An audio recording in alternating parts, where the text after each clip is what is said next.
Un libro, De Buenos Aires a Fer, de Manuel Puig. una película. El color púrpura, de Steven Spielberg. ¿Qué concepto o idea debería conocerse más? La autosanación a partir de el cambio de patrones mentales y emocionales. ¿Una virtud tuya? La intensidad y el compromiso para con la tarea. Y un título para tu autobiografía. Retrato de un perfeccionista apasionado. Gracias a Conciencia Elevada, hoy tengo el placer de recibir a un actor, profesor, cantante y director, Fabio Enrique Aste. Bienvenido, Pero Fabio. gracias, ¿cuántos títulos? ¿Viste? El No de te los cantante, esperabas. el de cantante te la debo, o sea, he cantado profesionalmente, pero me considero un actor que canta. No diría que soy un cantante, pero igual está bueno, me Eso, gustó. eso lo decimos todos los actores que cantamos, pero yo te escuché en Querido Evan, así que me tomé la Bueno, atribución de decirte es verdad, cantante. está muy bien. Bueno, te agradezco. Fabio, siempre empiezo las entrevistas con un recuerdo de la infancia. En tu caso quisiera un recuerdo, pero que se ciña estrictamente a estos integrantes de la familia, y esto tiene un porqué, a tu mamá Judith, a tu papá Enrique, licenciado en administración, y a tus hermanos María José, Nora y Leandro. Estoy absolutamente sorprendido con la información que tenés y después me vas a contar cómo la conseguiste. Eh, Vamos a ver si te lo cuento. bueno, Mirá, es difícil un recuerdo que englobe a todos porque yo soy integrante de una familia ensamblada. O sea, Mm. soy hijo primogénito de una familia de madre y padre, después separados, tengo una Ujú, hermana de madre y padre solamente, y después tengo un montón de hermanos, bueno, no sé si un montón, tres más, ujú, que son de la segunda gestión de mi papá.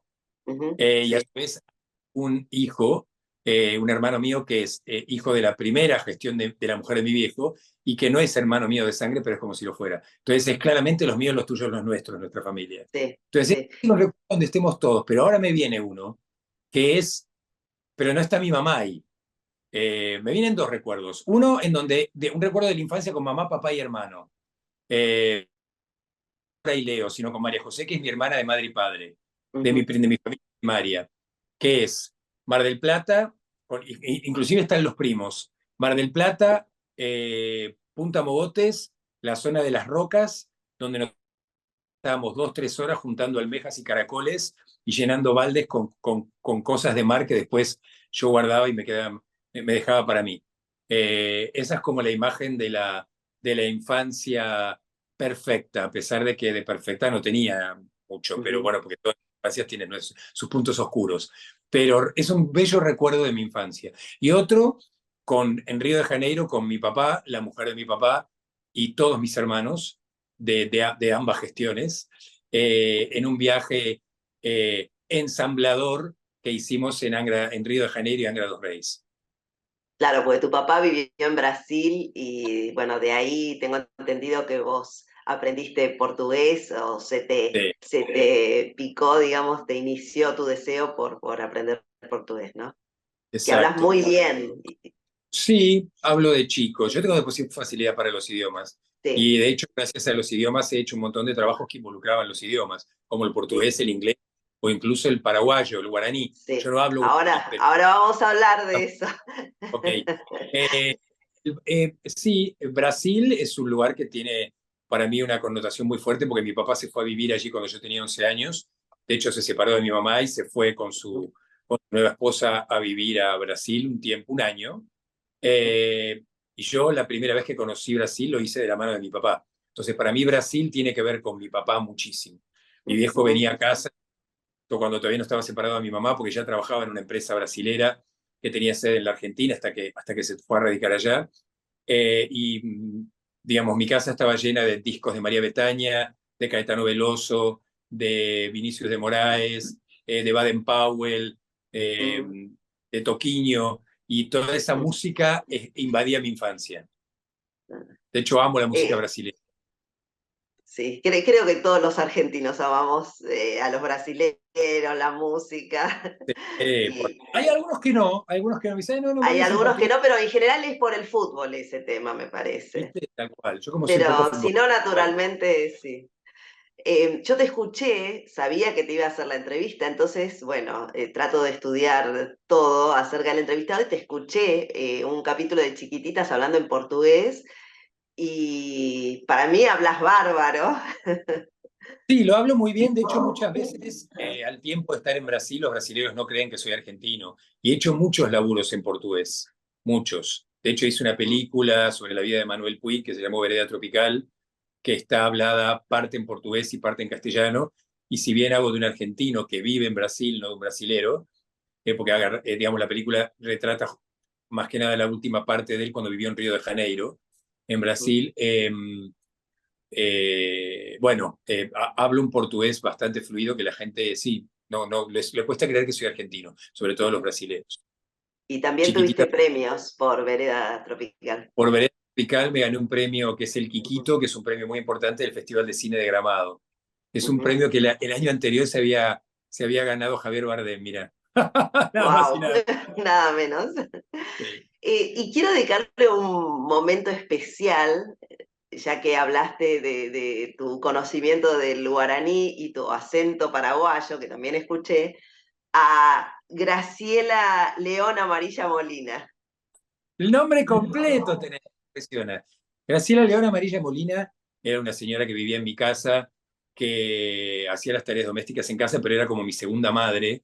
De hecho, cuando la primera vez que yo dije eso en un reportaje, mi vieja casi me deshereda y se ofendió mucho, pero es la verdad. Era una personalidad, tenía una personalidad muy fuerte, eh, una paraguaya de tierra adentro, muy maternal, muy cuidadora. De hecho, ella después ha criado un montón de chicos que siempre dice que tiene el placer de que de grandes le agradecen y reaparecen en sus vidas. Y yo hice eso con Graciela. De hecho, Graciela y mi mamá tuvieron una especie de algo parecido a un juicio, o sea, terminaron muy mal. Y yo sentí la necesidad de reconectarme con Graciela, porque sentí que eran cosas que habían pasado entre ellas, que nada tenían que ver con el vínculo que yo tenía con Graciela y con el recuerdo que yo tenía, que para mí, francamente, fue como una segunda madre. En el momento en que apareció en mi casa, mis padres se estaban separando, mi madre estaba muy mal, muy vulnerable, muy... y con poca...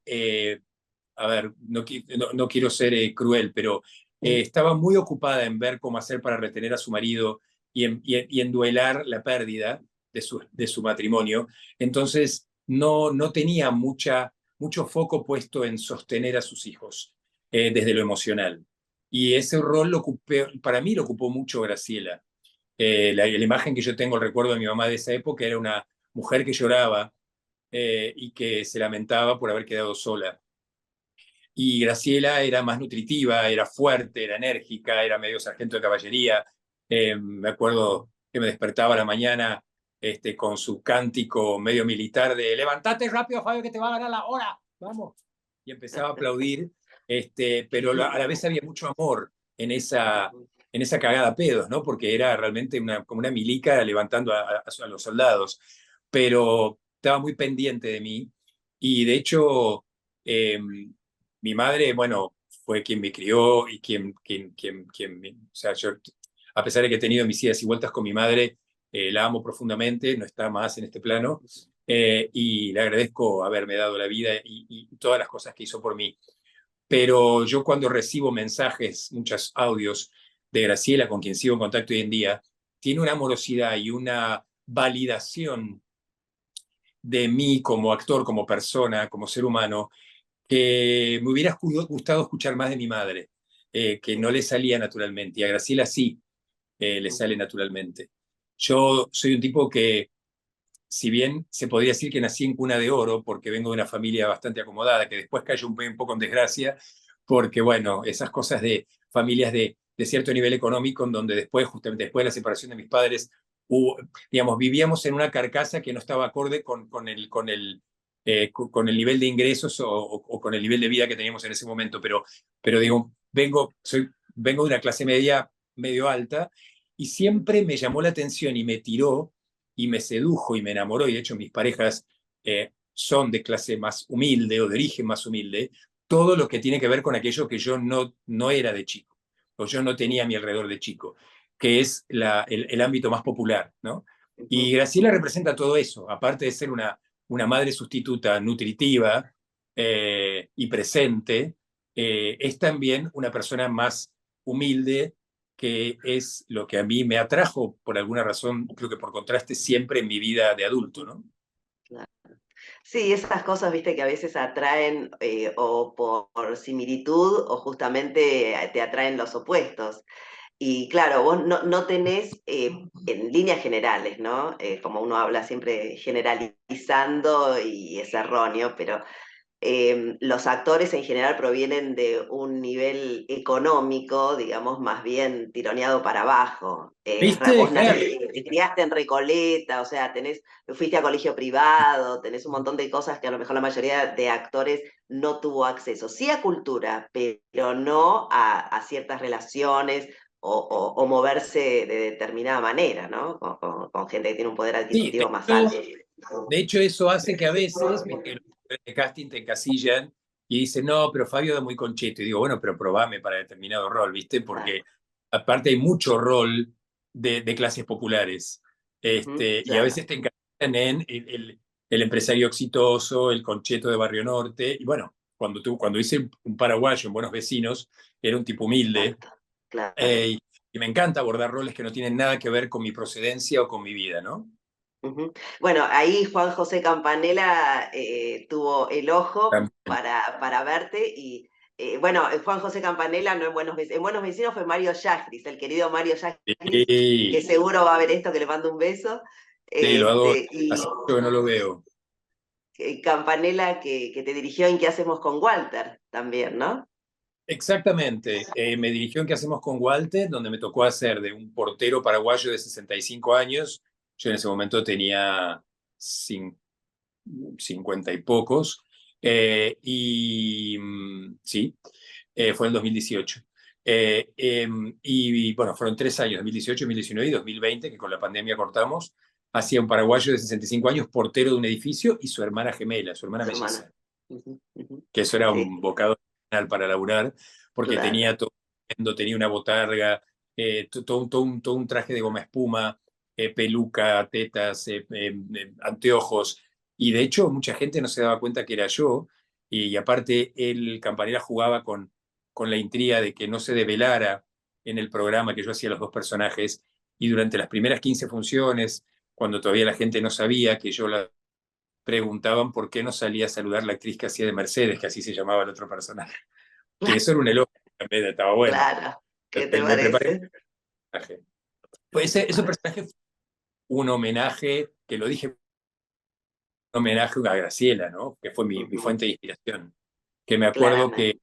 que no fue, digamos, toda la tonada paraguaya fue lo que menos tuve que laburar. Lo que más tuve que laburar, bueno, fue el tema de ser una mujer. eh, y, y bueno, y que la voz, sobre todo en el caso de la mujer, ¿no? Que la voz se viera como, que se escuchara como una señora y no como un hombre haciendo de mujer, ¿viste? Claro. Eso hizo mucho hincapié Campanella en eso. Ya todo el atuendo era muy grotesco y me acuerdo que entraba en un momento y tenía un largo monólogo porque ella llegaba a la casa para vivir con su hermano, y se entera que el hermano está muerto cuando llega al edificio y lo están velando en el palier. Y hay un monólogo tremendamente trágico de ella que después vira para la comedia, porque era una comedia Sí, sí, dramática. sí, sí, sí, sí. Creo que Campanella me dijo, hacelo de verdad. Es una Mm, señora que viene del campo a vivir con su hermano del alma, mellizo, y se entera al llegar que su hermano está en ese cajón y lo están velando. O sea, el monólogo tiene que ser de una verdad y un dramatismo absoluto. Y me acuerdo que la gente se meaba de risa y llegaba ese momento y se cortaba con una navaja el hilo, y hasta que pegaba un chiste campio, no sé qué, y ahí volvía otra vez, y mi personaje también era muy gracioso, por más que tenía un monólogo dramático, y ahí volvía otra vez la carcajada a sonar en la platea. Eso claro. ello de hacer, porque el doble personaje que me tocó hacer me permitía transitar ambas cosas, ¿no? La comedia y el drama profundo. Entonces era muy interesante. Estudiaste con Gandolfo, con Serrano, con Augusto Fernández. ¿Cuándo recordás que fue tu primer deseo de estudiar actuación o de ser actor? Mira, de toda la vida. Yo en el colegio primario imitaba a los profesores, Ujú, la secundaria también. Mi papá me llevó mucho al teatro, fue escenógrafo, a pesar de que era Sí, licenciado en Administración de Empresas, militante de la UCD, o sea, vos imaginate de donde yo vengo, ¿no? Este, que me acuerdo que yo estudiaba actuación, pero me dijo, igual vos tenés que seguir una carrera universitaria. Bueno, entonces seguí sociología. Quería sí. seguir psicología. Yo me dijo, no, seguí sociología, pero no porque le interesara el aspecto justamente de, más de social de la carrera, sino, dice, vos podés dedicarte a la publicidad. Decía, porque un loquito, como les decía a un paciente, no es un paciente, un loquito se va a atender por vos y nadie va a salir a la calle gritando, me atendió Fabio. Elegí sociología, que después dedicar a la publicidad y al marketing, porque eso tiene mucho más divulgación social y tiene mucho más visibilidad. Bueno, estudié sociología, menos del año dejé la facultad, me metí en psicología, que era lo que quería. Y en tercer año, me acuerdo, estaba en el centro de estudiantes comprando apuntes, me iba bárbaro y me encantaba el contenido académico de lo que yo estudiaba. Pero me pregunté si yo iba a laburar de eso en el futuro y me dije, no, yo quiero trabajar como actor. Y así como estaba en la cola del centro de estudiantes para comprar apuntes, di media vuelta y me fui y nunca más volví a la facultad, que fue un dramón para mi familia. Pero bueno, finalmente terminé haciendo lo que quería. Yo siempre supe que quería hacer esto. Ahora, mi viejo, yo le debo a mi viejo ser actor, mira la contradicción.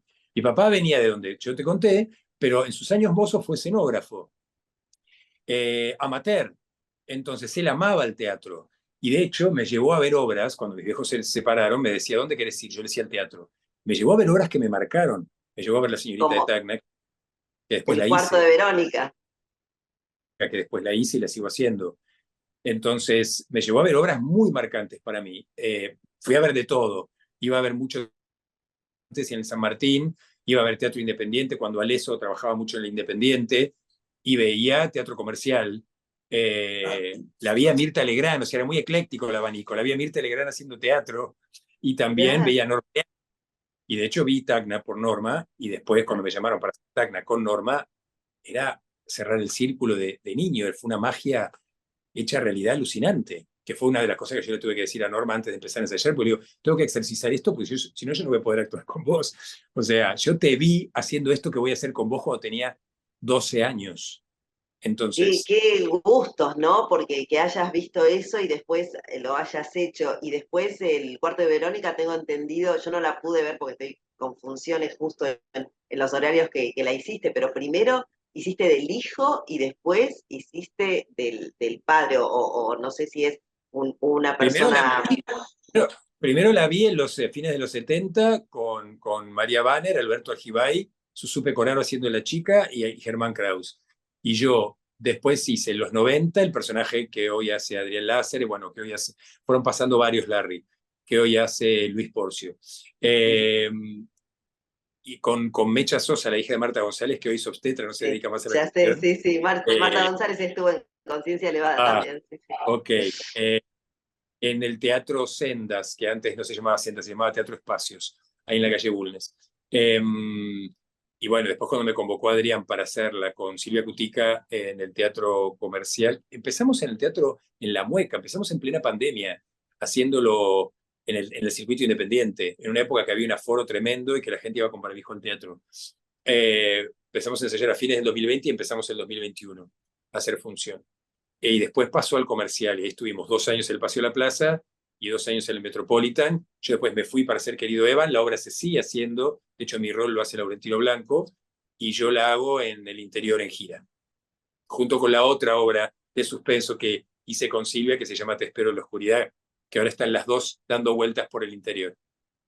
Silvia también estuvo en Conciencia Elevada y cada tanto me la encuentro. Mandale un beso. Que es hermosa, hermosa. Em, Proyectos que Proyectos. tengas en carpeta o que quisieras hacer. Mira, estoy esperando respuesta de dos cosas muy fuertes y que siento que se van a dar.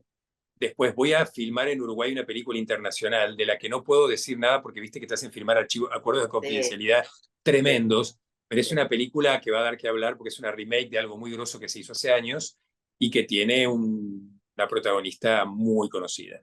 Es lo único que te puedo decir.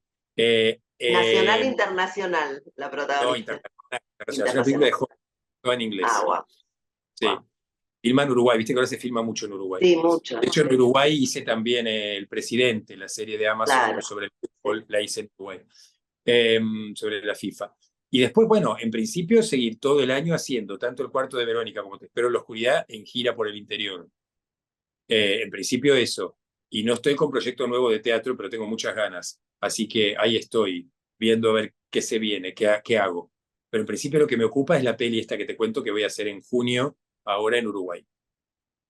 Nombraste a Laurentino Blanco, que es tu pareja de hace más de 16 años. Eh, 17 cumplimos hace un mes. por eso, yo sabía que más de 16 por cuando leí una nota, pero no podía calcular. ¿Cómo se conocieron?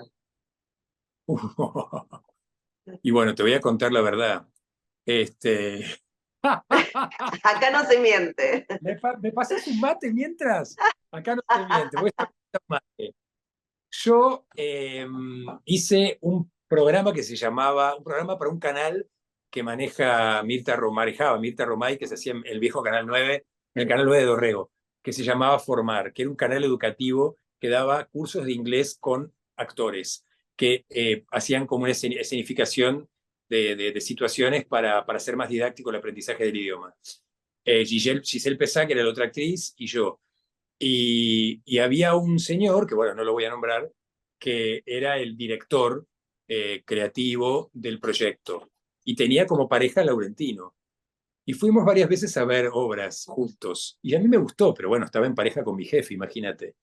Este, bueno, pasó el tiempo, yo terminé de hacer el proyecto, qué sé yo, me lo crucé una vez, eh, medio que le tiré los galgos, no me dio bola. Estaba supuestamente, creo, todavía con este señor. Y mucho tiempo después me lo encuentro en los estudios Ronda. Él estaba trabajando en el programa Susana Jiménez, que trabajó 2 años allí, y yo estaba haciendo una novela de Estebanés que se llamaba La Ley del Amor con Solita Silveira y Raúl Taibo. Te tomo un mate mientras. Y aparece Laurentino que estaba trabajando ahí en el estudio al lado. Entonces le digo, pues ya nos conocíamos. Y le digo, lo primero que le pregunto es, ¿se dice en pareja con? Y me dice, no. Bueno, y ahí avancé y ahí se produjo. O sea que yo ya lo conocía hacía mucho. Claro, Este, claro. Conocí una época de laburo fuerte, pero bueno, al tiempo yo tuve bueno, una enfermedad que por suerte de que salí ileso, que fue un cáncer de riñón, y ya lo había conocido hace un mes. Y yo le dije, bueno, déjame pasar por esto solo, tranqui, no te voy a hacer comer esta galletita. Y él me dijo, me quiero quedar, y bueno, ahí la relación se afianzó tremendamente, y bueno, acá Claro. estamos, años Sí. después. Cuando hicimos el ping-pong te pregunté sobre alguna idea que vos creas que se tiene que dar a conocer más. Y vos me contestaste, La autosanación a partir del cambiar patrones mentales y emocionales. Es un laburo cotidiano que yo sigo haciendo y trato de hacer.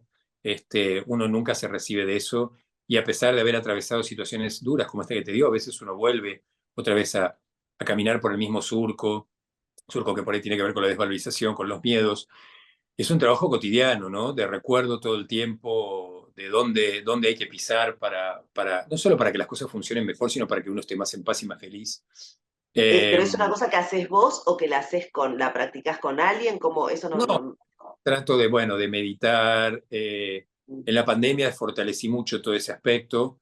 Bueno, en la pandemia tanto el aspecto espiritual como el aspecto creativo con Laurentino lo fomentamos mucho porque se nos ocurrió hacer Sí. una serie que anduvo por YouTube. Hicimos 3 capítulos de un ciclo que llamó Historias de Cuarentena, que él me sugirió hacerlo con el celular y yo le dije, pero esto va a ser una huevada. Y salió bárbaro.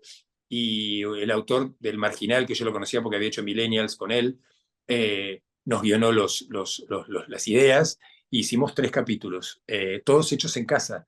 O sea que drenamos mucho por lo creativo mientras pasaba todo lo que pasaba en el 2021 y 2020. Ya en el 2021 empecé a laburar de nuevo fuera de casa.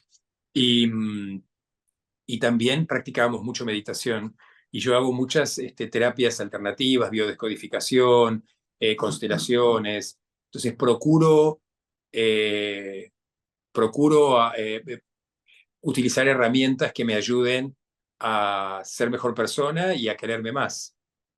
Este, Cuando decís haces biodecodificación y constelaciones, ¿quiere decir que la gente recurre a vos o vos vas a gente para hacerlo? no, Eso, voy como paciente, vas como paciente. Ok, ok, no, muy lejos estoy de ser yo un facilitador de ese tipo de cosas, pero me ok, encanta ok. consumir. Soy ávido de todas esas cosas que se salgan de la terapia tradicional, que también la hice mucho tiempo en otra época, Ujú, y de autoconocerme, ¿no? ujú. La gran tarea es, para mí, autoconocerse, quererse y abrazarse y validarse, ¿no? Yo he tenido bastante en mi historia, como muchos de nosotros, y sobre todo los que nos dedicamos a esto también, de falta de validación familiar, Y ya es lo que sea dijiste al principio con tu mamá y que un poco lo suplió.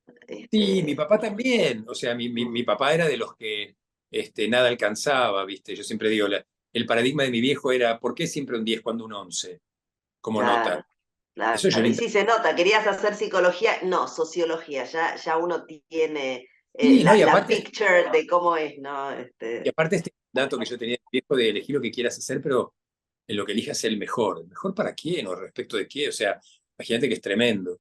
Entonces, de mi padre tengo el mandato de nada alcanza, o sea, siempre hay que ir por más, que si bien pues, puede tener un costado positivo, que es la autosuperación, tiene un costado tremendo, que es la autoexigencia y la falta de disfrute de todo, porque nada Ujú, alcanza y tal nada es cual, suficiente.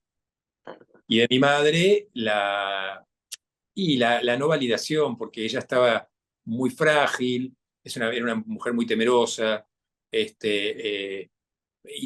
tenía miedos que los transmitía. Entonces era cuidado por ahí no, este, bueno, y aparte necesitaba que de alguna manera yo supliera el agujero que le había dejado la partida de mi padre. Después, por suerte, ya pudo hacer su vida y todo, pero también rescato aspectos positivos de ambos. De mi padre rescato mi amor por el teatro, rescato la validación del deseo. Mi tipo es mi papá fue un tipo que hizo siempre lo que quiso. Y si bien mi madre tenía una mirada negativa de eso, para mí era un tipo que justamente valorizó su deseo. Ujú.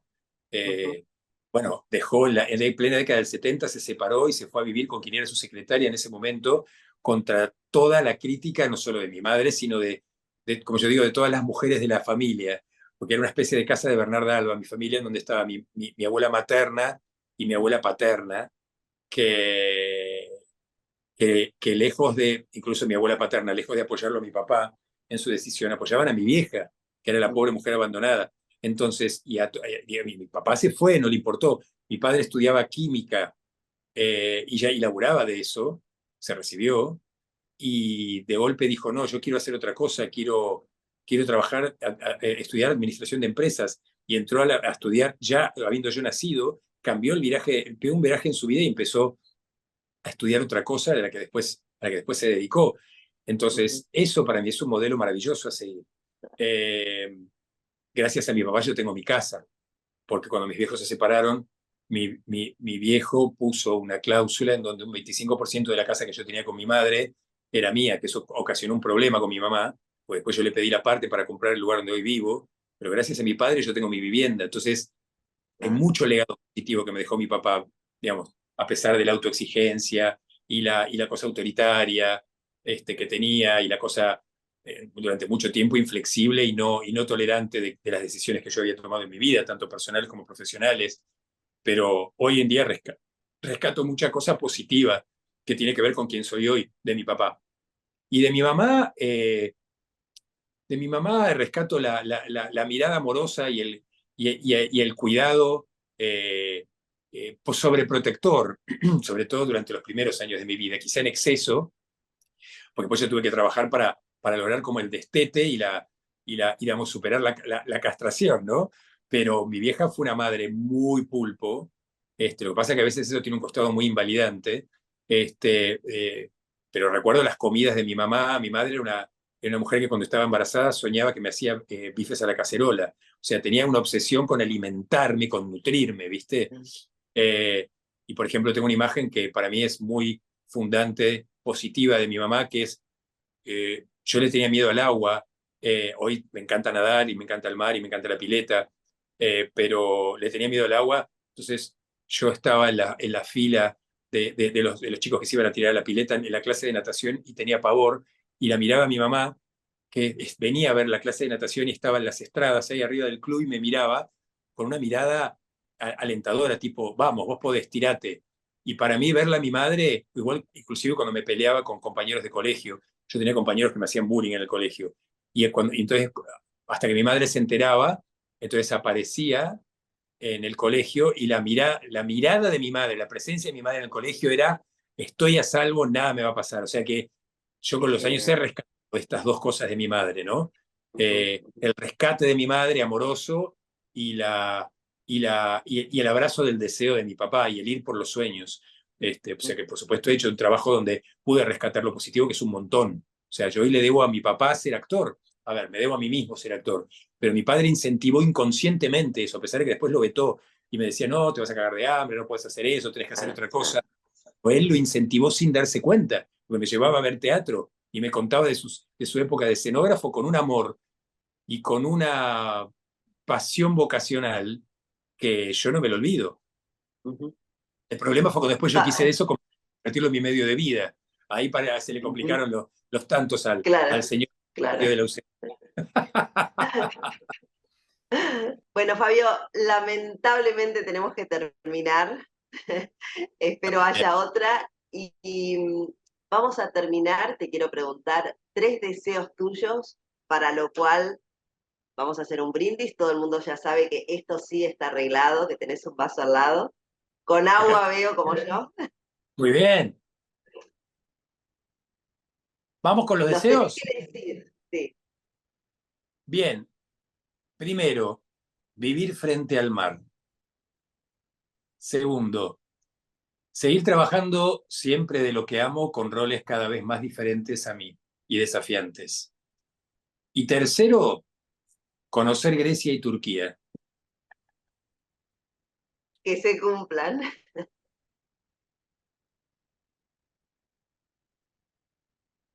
Gracias. Muchísimas gracias, Fabio A Astes. vos. Hermoso. Te conté todo.